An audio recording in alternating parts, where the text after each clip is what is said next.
Hello students. So we are going to continue with our previous lecture, the topic postal services. Right? We have completed first 7. Now next, term deposit. Okay. It is like a fixed deposit that we many used to do in banks. Right? Here the term deposit that can be vary from 1 to 3 or 5 years and in the multiple of 200. Right? See, mainly this deposit there will be depositing for the that we can say that lump sum amount that will be lump sum amount that will be credited to a specific account, that is term deposit. Right? Interest calculation that will be done every 3 months, but it will be credited or it will be paid on the yearly basis. Getting my point?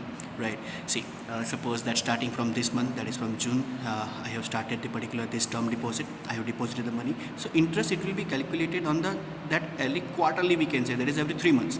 But it is paid on the annual basis. Right? Why it is said or why it is called as a term deposit? Because here the term, the duration, that is fixed. Say for 1 year, 2 year, 3 year or 5 years. Right? You cannot withdraw that particular amount before the completion of the maturity period. Or if you are doing so, then some sort of penalty and interest up to that limit only will be paid. Okay? Getting my point? Right? And one of the main thing, that is what this account, that is term deposit, that can be that can be transferred from one post office to another post office. Suppose for example that I am staying in Navsari right now, but I have transferred to Valsad or any other place, then it will be it will be transferred from Navsari to Valsad. Right? So term deposit, say for starting from 1 year, minimum 1, 2, 3 or 5 years, and in the multiple of 200. Okay.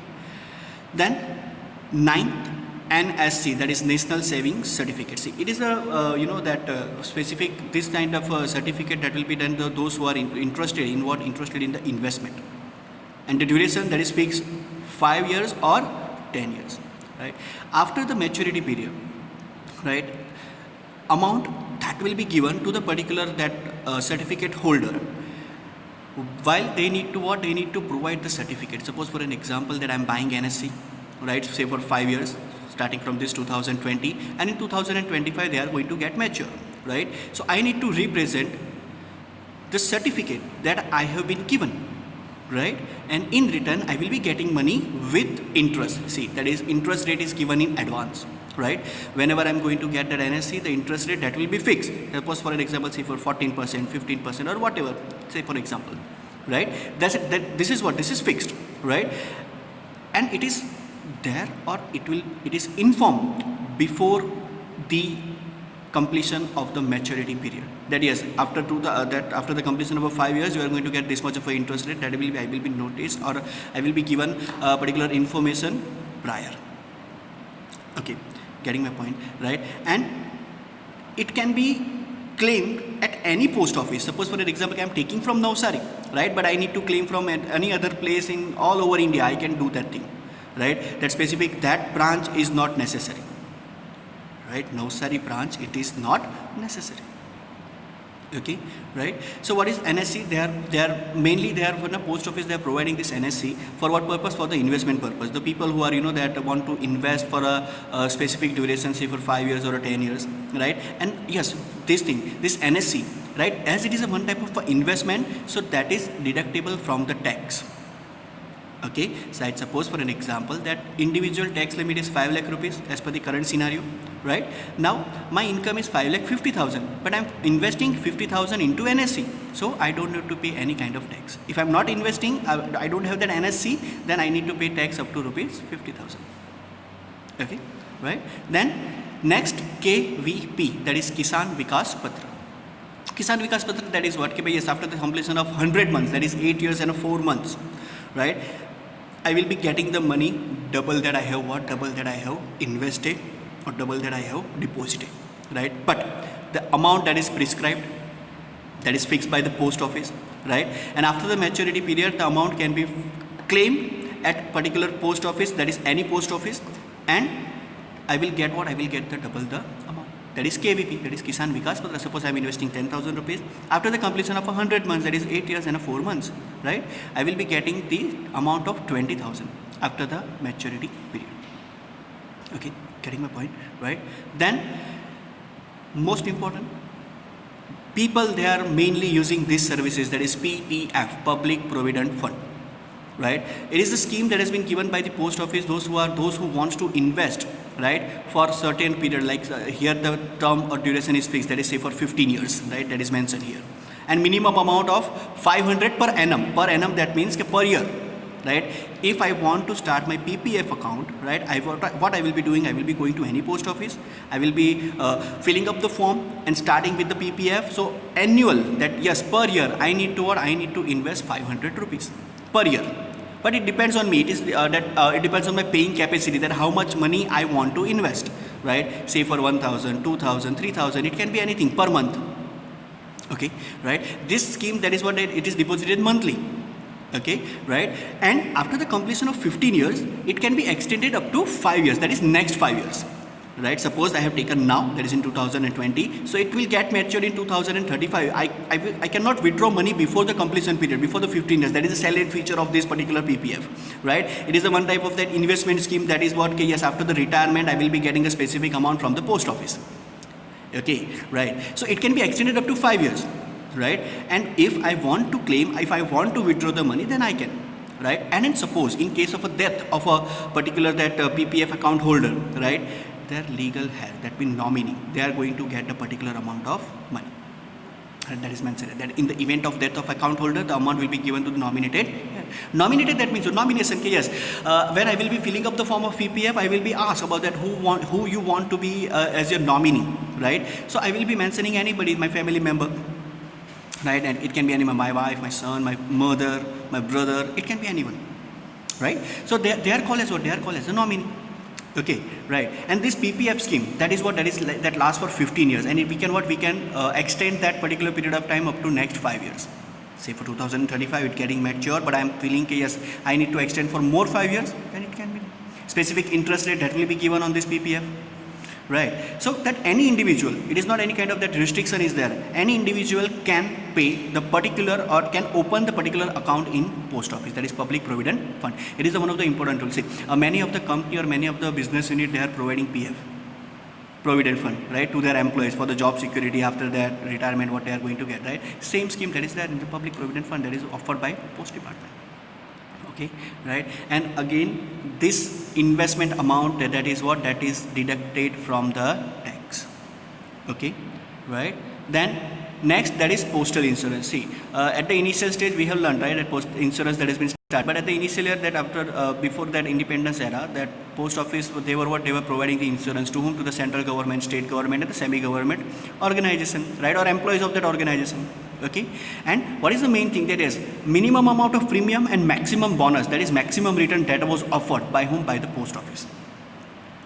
Getting my point, right? So this postal insurance, that was for whom? That was specially for the central government employee, semi-government employee, and the state government employee. Okay, right? Then 13 MIS, that is monthly income scheme. See, those who wants to, that particular amount monthly, that suppose I want that at a particular fixed period of time I will be getting some sort of money that every month, right? Then it can be open for 5 years, right? So after 5 years, after the completion of the particular thing, I will be getting what? I will be getting monthly income, right? Say I am taking this MIS in 2020, so from 2025 I will be getting monthly income, right? It can be open or it can be withdraw after the completion of a 1 year. Right, that if a person wants to withdraw in particular circumstances of emergency, right, if they are in a need of a fund, so they will be getting what? They will be getting the money back. Okay, right? But what is the main thing? That those who wants to get income monthly, they will be getting what? They will be getting this kind of scheme, that is monthly income scheme, that is MIS. Okay, getting my point? Then money order. See, it is a very important thing. Many of the people, right, that see these banks, they are also there, but this money order, it is being widely used in the post department or in that post service, and it is very important. What is money order? See, money order is an arrangement to send money from one place to another through post office. That suppose I want to send money to my parent, those who are living in the rural area or in my village, right? What I will be doing, I will be going into the particular post office and filling up the form of the money order, right? Particular commission that will be charged by the post office. Suppose I want to send 5,000 rupees, so a fixed amount of commission that will be there, say for 100 or 200 rupees, right? That is the charge of a post office. Okay, I will be paying that particular amount. Then postman, they are going to what? They are going to go to particular place, go to particular house, and they are going to send the money. They are going to give that particular money to my parents. That is, you can send money to your friends, to your relatives, right, to your parents, to your siblings, anything. Right, getting my point. So ultimately, that when this person, the receiver of the particular amount, right, money order, they are going to get what? They are going to sign the receipt, right, and that is the acknowledgement that has been provided by the post office to the sender. Okay, right. So that is a simple money order. Now they have started instant money order. Okay, now in instant money order, that it does not deliver at the doorstep, right? Suppose I want to send money to my friend, right? So post office, they are going to what? Postman, they are not going to go to the particular place, not to the not like just simple money order, right? I will be going to the post office. I will be sending up to 1,000 to 50,000 of rupees, right? I will be filling up the form of IMO, that is instant money order. Okay, right? Then what is the next procedure? Post office, that is the particular that department, they are going to what? They are going to give me the particular code, right? That is in the sealed cover. I will be opening that cover. I will be sending that code to my friend. He is living in Surat, see for example, right? So he can go to the nearby post office. He can represent that code to the particular that department or the post office, and he will receive the money. That is what? That is instant money order, right? See that given. Secret number to the receiver. When the receiver present a photo ID and a secret number, he can receive money from a designated post office, right? Why photo ID is required? Because a specific proof that I have mentioned the name, so and so person, right? So that will be matched up, right? And with that, a particular code that has been given by the post office of mine, I need to what? I need to give them to particular receiver. Okay, getting my point. So that is what that is. It can be done from any designated post office. In Surat, wherever he is living, right? He need to what? He need just represent the particular photo ID and that particular code, and he will get what? He will get the particular amount of money. That is what? That is instant money order. That money that reaches very quickly in half an hour. But remember this thing, that it is not a doorstep delivery like a simple money order, right? Postman, they are not going to go to the particular house, to the particular that person's house or that relatives or friends, nothing. They are going that a person, those who are in need of a money, that is the receiver of the money, he need to or she need to go to what? He or she need to go to the particular post office nearby area. Okay, so first is simple, second is IMO, that is instant money order, and the next, that is EMO, that is particular electronic money order. It is a newly thing that has been started by the post office, right? While here what they are going to do, they are going to use the internet services, right? They are going to fill up that sender, they are going to fill up the form online. He will mention the amount, he will mention the address, that is receiver's address, right? And that is what, that is the online technology that has been there. See, it is given. The sender of the money will go to the post office personally or visit the website of post office through his personal computer or mobile phone and fill up the online form. The sender should fill up the name, address, PIN code of the receiver. Within 24 hours, money is paid to the receiver at his address. That means, again, here in EMO, that is in electronic money order, the money, it will be delivered at his or her doorstep. That is whether it's a friends or relatives or parents or anything. Right? So there are three types. First, simple money order.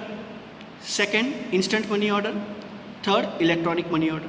In simple money order and electronic money order, that is what is the main thing, that yes, it is what? It is delivered at the doorstep. While in instant money order, the person, that receiver of the money, they need to go to the post office. Okay, getting my point? Amount that is mentioned here, that is 1 to 5,000, that can be sent through EMO. For instant money order, 1,000 to 50,000, right? At any part of India. Okay, right? Is it clear? See, it is an important thing. This money order, right? Understand this thing. If you have any doubt, let me know. Okay. Then other related services. What are the other services that has been provided by the post department or a post office? That is purchase and a sale of a foreign currency. That is those who are coming from the foreign, or those who are sending the money to their relatives, right? Those who are staying in that particular foreign country, so they can send the particular money. That's say for US dollars, right? So US dollars, they can be what? They can be converted into the Indian currency through post office. Travelers check in a foreign currency. Those who wants to travel abroad and they don't want to carry that particular money, they are going to what? They are going to get the traveler's check. That it is a what? It is a one kind of a that security instrument which can be what? Which can be converted into money. right? See, we are going to learn this traveler's check in the next chapter, right? So I'm not going into the detail. Then debit card of foreign currency, draft in a foreign currency, mutual fund in investment agency, service of various schemes of government in India as an agent, right? They are going to what? Let's see, it is a particular post department. It is what? It is a particular working under the Indian government, right? So they are going to act as an agent. Banking services that we have seen, savings account deposit, term deposit, right, recurring deposit that is being opened by this post office, okay. Then depositing pension money in the savings account of the pensioners, right, they are also going to provide service to the pensioners also, and railway ticket booking, etc. Right. See, most of the people, they are putting more trust on the postal services. Reason is what? Because it is a government service, or it is a particular government department that has been run and controlled and managed by the government, right? So people, they have more trust.